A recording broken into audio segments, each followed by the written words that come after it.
Potentially, the commissioners could adopt a phone box if they wished, but of course they need to weigh up.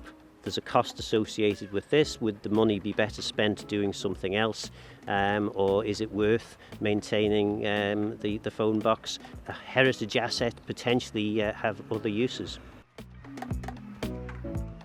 So in this case it's the Department of Education, Sport and Children, and they assist in the funding, but certainly in the west, south and north there are regional swimming pool authorities. The NSC in the east is classed as a national feature, and therefore Douglas, Braddon and Onchan don't pay anything towards their swimming pool.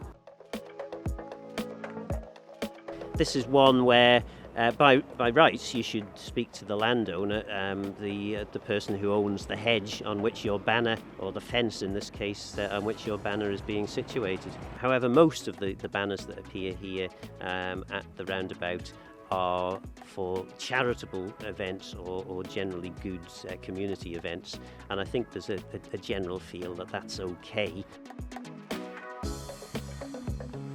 So libraries are a function that local authorities can perform. You don't have to, but you can provide public libraries. The commissioners have the power to build public sector housing, to maintain public sector housing. But the department also has public sector housing. So in Arbury and Rushen, for example, Arbury and Rushen own 4 houses, whereas the Department of Infrastructure Housing Division owns substantially more. The commissioners are responsible for maintaining the area, and it was decided we would plant some trees to act as a bit of a shelter, because it's a good day today, but occasionally you come up here and it's a bit windy. The Woodland Trust and the Department of Environment, Food and Agriculture's Forestry Division did an extensive piece of planting over the last year or two, and we're hopeful that we'll get a footpath through the middle of that at some point in the future as well. Clearly it's a DOI highways function, and DOI highways ultimately have to go out and assess the site and decide what speed limit would be most appropriate. Sometimes speed limits can be set rather counterintuitively. Remember, as DOI Minister, I had regular concerned politicians banging on my door saying, how have they done that? It's actually quite a difficult thing to get right. Local authorities can ask for speed limits to be considered, and some local authorities actually have bought their own sort of enforcement, smiley SID they're called, the smiley face thing.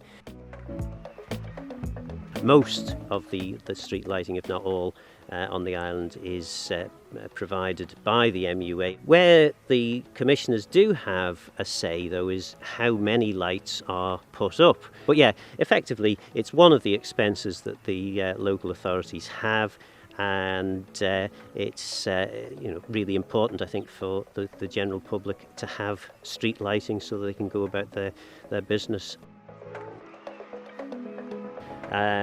Department of Environment, Food and Agriculture has responsibilities for monitoring bathing water and the quality of bathing beaches. Maintenance and the facilities on bathing beaches are the responsibility of commissioners. So in Port Erin, for example, the Port Erin commissioners do an excellent job in both maintaining the beach, and also they've invested in recent years in facilities such as volleyball net and five-a-side goals, and some showers as well. I had the Manx word, but not the English word there for a minute.